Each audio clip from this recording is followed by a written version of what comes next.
मशहूर शायर बशीर बद्र ने लिखा था कि ये नए मिजाज का शहर है, जरा फासले से मिला करो, कोई हाथ भी ना मिलाएगा जो गले मिलोगे तपाक से। तो क्या प्रधानमंत्री नरेंद्र मोदी की दोस्ती अब अंतर्राष्ट्रीय संबंधों पर भारी पड़ने लगी है?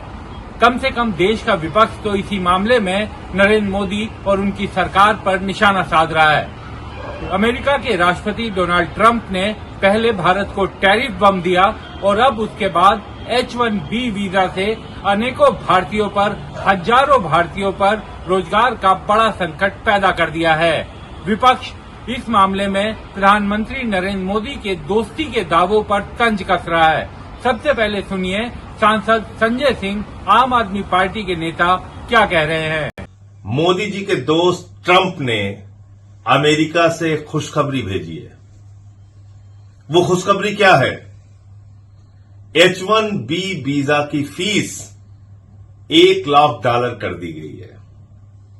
$1 लाख यानी कि 88 लाख रुपए, अगर भारतीय मुद्रा में अगर आप उसको देखेंगे तो अब किसी भारतीय को अगर अमेरिका में नौकरी करनी है अपनी योग्यता के आधार पे, अपने कौशल के आधार पे, तो उसको 88 लाख रुपए देने पड़ेंगे। पहले ये H-1B वीजा की फीस कंपनी देती थी और कंपनी की जो फीस थी वो उस वक्त $1,000 थी, यानी कि करीब करीब 88,000 रुपए। अब उसको $1 लाख कर दिया ट्रंप ने। मोदी जी के दोस्त ने उसको बढ़ा के $1 लाख कर दिया, यानी कि 88 लाख रुपए देने होंगे। जाहिर सी बात है, कोई कंपनी 88 लाख रुपए नहीं देगी। और शायद जो मेरी जानकारी है, उन्होंने शर्त लगाई कि अगर कंपनी पैसा देगी, जिस नौजवान को नौकरी करनी है उसको देना है, फिर तो वो 88 लाख देगा, लेकिन अगर जिस कंपनी को पैसा देना है तो वो 2 गुना पैसा देगा। तो आप समझ सकते हैं कि जो भारतीय हैं उनका व्यापार, उनका रोजगार, उनका सब कुछ जो अमेरिका में चल रहा है उसको तहस नहस और बर्बाद करने का ये फरमान है। और ये फरमान क्यों है?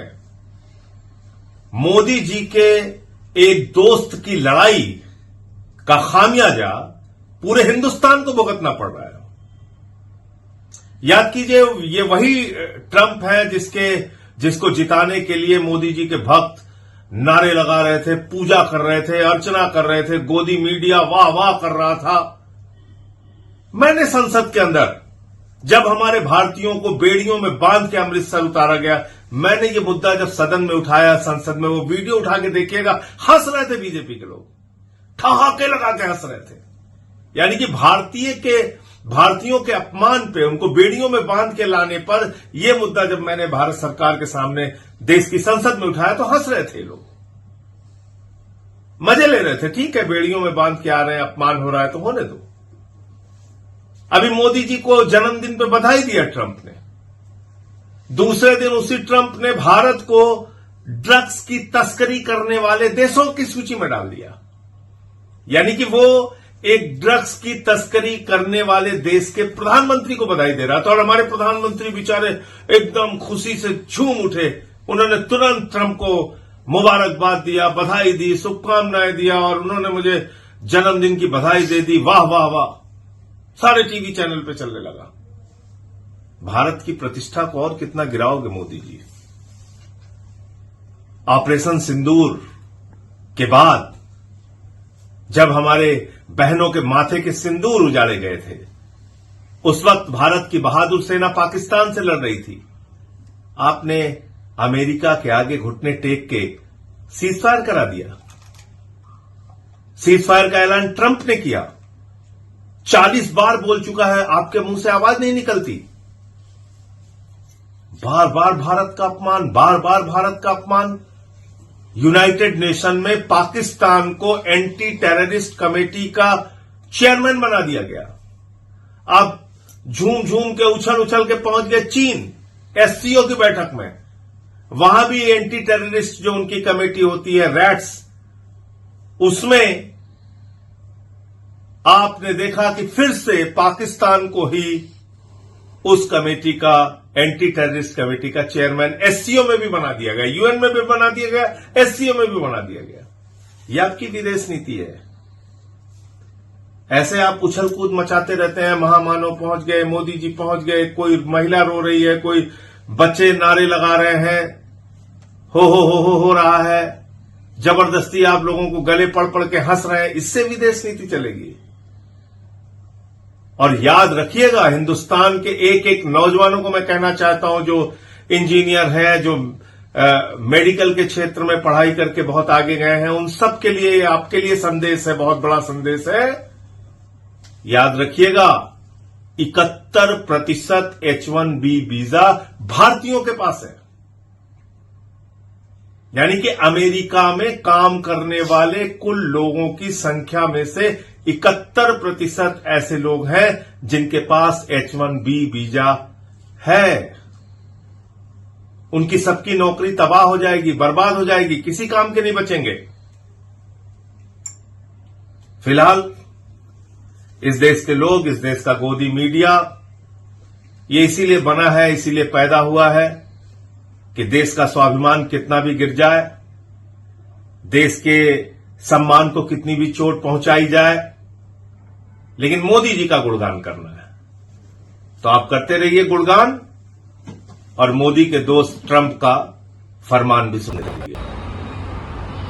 कांग्रेस भी इस मामले में प्रधानमंत्री नरेंद्र मोदी और बीजेपी सरकार को घेरने में लगी है। जाहिर बात है, वो राहुल गांधी के पुराने ट्वीट्स को भी सामने रख रही है, जिसमें राहुल गांधी ने इस मामले में सरकार को चेताया था।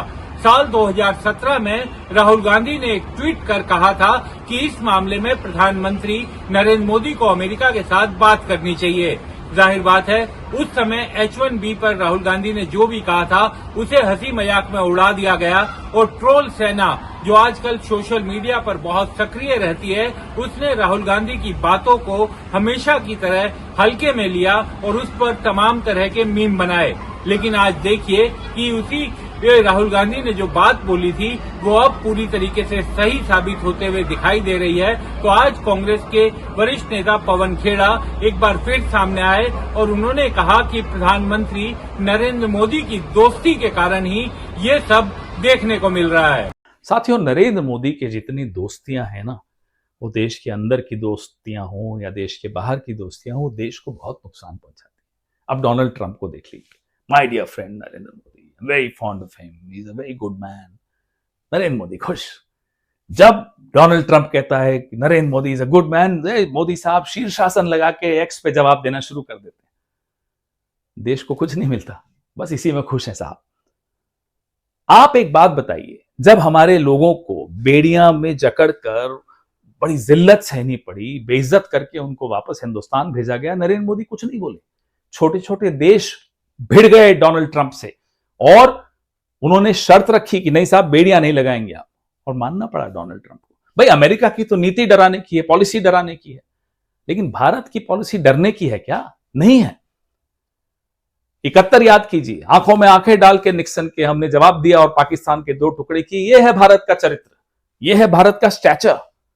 आपने क्या कर दिया? आप इसी में खुश हो जाते हैं। अरे 16 सितंबर को डोनाल्ड ट्रंप ने हैप्पी बर्थडे बोल दिया तो टीवी पे दिवाली मनने लग गई। क्यों भाई? बोल दिया, उसमें क्या हो गया? देश को कुछ मिल रहा है? आप बेड़ियों का मैंने उदाहरण दिया आपको। सीज फायर के वक्त हम बार बार इनको कहते रहे, एक बार कह दीजिए डोनाल्ड ट्रंप झूठ बोल रहा है। डोनाल्ड ट्रंप को इन्होंने नहीं रोका, वो बार बार बोलता रहा कि मैंने धमकाया इसलिए ऑपरेशन सिंदूर रोका। कोई जवाब नहीं। टैरिफ, चाबहार पोर्ट, रूस का तेल और अब H1B वीजा, एक के बाद एक आपको चोट आपके देश को पहुंच रही है। आपको कोई फर्क नहीं पड़ रहा। क्यों? क्योंकि वो आपकी तारीफ कर देते हैं, आप उसमें खुश हो जाते हैं। ये राज क्या है आपकी इस दोस्ती का कि आपकी तो दोस्ती है लेकिन देश से उसको दुश्मनी है, भारत से, ट्रंप को। ये किस तरह की दोस्ती है साहब? आप क्या देश से बड़े हो गए? वो कभी नहीं हो सकता। ये राज हमें बताइए। 8 बजे कभी आइए टीवी पर, बहुत दिन हो गए आए नहीं, आकर बताइए कि साहब ये राज है। या तो आप किसी को बचाने के लिए ट्रंप के आगे नतमस्तक हो जाते हो, पूरी कमर झुका देते हो, या कुछ छिपाने के लिए, हमें नहीं मालूम। बताइए क्या है? झुककर सलाम करने में क्या हर्ज है, मगर सर इतना भी मत झुकाओ कि दस्तार गिर पड़े, क्योंकि दस्तार इस देश की दस्तार है, आपकी नहीं है। दुखद बात यह है कि अमेरिका के पहले टैरिफ बम और अब ये वीजा बम के बावजूद देश का मेन स्ट्रीम मीडिया इसमें भी मास्टर स्ट्रोक ढूंढ रहा है। उनका कहना है कि देश में जो मेक इन इंडिया और बाकी चीजें चल रही हैं उसको एक बड़ा बल मिलेगा और देश का जो अभी तक देश की काबिलियत विदेशों में जाती थी, अमेरिका जाती थी, अब वो अपने देश में ही आकर नए नए इनोवेशन करेंगे। काश कि ये सब इतना आसान हो। जाहिर बात है हर चीज को इस तरीके से हल्के में नहीं लिया जा सकता। ये हजारों लाखों उन लोगों के रोजगार पर संकट है जो अमेरिका में सालों से अपना काम कर रहे थे। यही कारण है कि भारत सरकार इस बात की गंभीरता को थोड़ा समझ रही है और विदेश मंत्रालय ने भी इस मामले में अपना एक स्पष्टीकरण दिया है, जारी किया है जवाब, और ये कहा है कि वो उम्मीद करेंगे कि अमेरिकी प्रशासन इस मामले में विचार करेगा क्योंकि ये सच में बहुत बड़ा संकट है। इस खबर में फिलहाल इतना ही। आप सभी से अनुरोध, दास स्वतंत्र के साथ अपना साथ बनाए रखिए।